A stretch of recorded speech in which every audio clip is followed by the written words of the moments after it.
When Jesus said, "I am the way, the truth, and the life," he wasn't offering a slogan for philosophers. He was pointing to the deepest key to human transformation, the very principle that allowed him to heal the sick, calm storms, and raise the dead. Here's the part most people miss, that power didn't belong only to him. It was a way of living from a presence that also lives in you.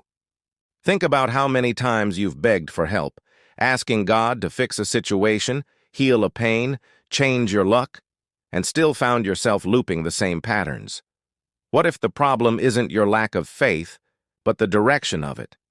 What if the divine you have been reaching for out there is the very I that says I am? Stay with me, because what Joel Goldsmith uncovered about these two simple words changes how you see God, prayer, and even your own identity. When Jesus said, "I am," he wasn't referring to a human personality or a religious title. He was identifying with the eternal presence that lives as all creation, the presence we call God. He was saying, "The same life that animates me animates you." This isn't poetry. It's the practical heart of every miracle. The moment you stop seeing yourself as a separate person trying to reach God and start realizing you are the expression of that same divine life, something shifts. Problems might not vanish overnight, but the struggle begins to dissolve. You stop pleading for light and start being the light. Most of us unknowingly misuse "I am" all day long. I am tired, I am broke, I am sick. Each time we speak like this, we attach the infinite to something temporary and then wonder why life keeps mirroring limitation. Goldsmith called this the mistaken identity. The real "I am" in you cannot be sick, cannot be poor, cannot be unloved. It is infinite life itself. When you grasp this, prayer changes. You stop praying to get something from God and start realizing that God is the substance of your being, already present, already complete. Every challenge you face, health, finances, relationships, does not arrive to punish you, but to wake you up from the dream of separation. You don't need to fix the outer world first. You remember who you are, and the outer world quietly rearranges itself. Goldsmith taught a simple practice called the pause. Whenever fear, lack, or pain shows up, pause, don't react, don't fight, don't plead. Stop and silently remember, "I am" is here. In that instant, the false identity loses power and healing begins, not by struggle, but by recognition. A woman once came to Joel after years of pain. He didn't pray for her to be healed. He asked, "Who is the I that says I am in pain?" She sat quietly and realized the infinite presence in her, the true I, could never hurt. Within weeks, the pain faded, and then it was gone, not because she fought it, but because she stopped owning it. That's the hidden power of consciousness, not forcing outcomes, but revealing truth. And notice the difference between affirmation and recognition.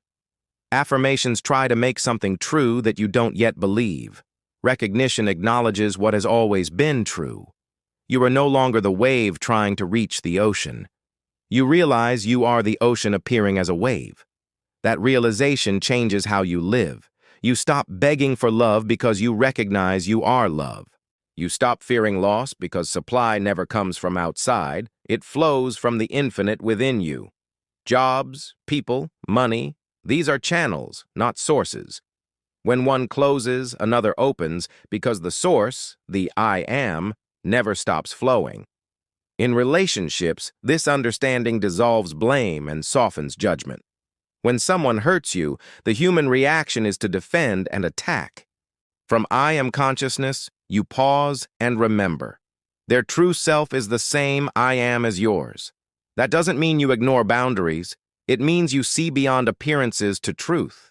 You stop taking everything personally and start living impersonally, from love, not fear. In work and purpose, the same law applies. You're not grinding to survive. You're allowing infinite intelligence to express through your gifts. You stop forcing outcomes and start listening inwardly. Ideas arise. Right people cross your path. The work that matches your nature begins to find you, not by manipulation, but by alignment. This is what Jesus meant by, "I am the light of the world," not just his world, yours. And when symptoms show up in the body, you don't deny care or pretend nothing is happening. You simply refuse to identify with the condition. The body reports an experience, but the I of you is not the report. The I am is whole, complete, perfect life. From that, resting healing unfolds. Sometimes it's swift, sometimes it ripens over weeks or months. But the shift always begins within. You will be tested. Circumstances may appear unchanged at first. The mind will say, "See, this doesn't work." That's when you return to the pause. Spiritual realization unfolds in consciousness before it becomes visible in conditions. Your job is not to force change. Your job is to know the truth and stay faithful to it regardless of appearances. Practice this in ordinary moments. When you wake, don't step into another day as a stressed person. Wake as presence. I am is awake here. When you eat, remember, I am is the substance that sustains me. When you work, remember, I am is the intelligence accomplishing this. Keep it simple, keep it quiet, keep returning. Over time, you'll notice you complain less, fear less, and react less, because you're no longer a person trying to be spiritual. You are spirit appearing as a person. The wave hasn't lost its shape, but it never forgets it's the ocean. If this resonates, try it now. Pause. Breathe. Let go of fixing something for a moment and simply notice. I am is the only presence and power here. I am is whole. I am is supplied.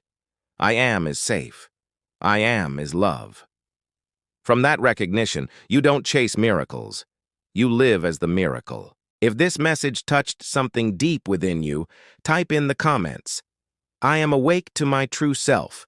And if you want more teachings that turn ancient wisdom into a living practice, subscribe and hit the bell so you don't miss what's next. Join this community of seekers who aren't trying to get closer to God, but are remembering that God is already the life within them. You are not a person searching for the divine. You are the divine presence discovering itself as you. Subscribe now and let's walk this path together.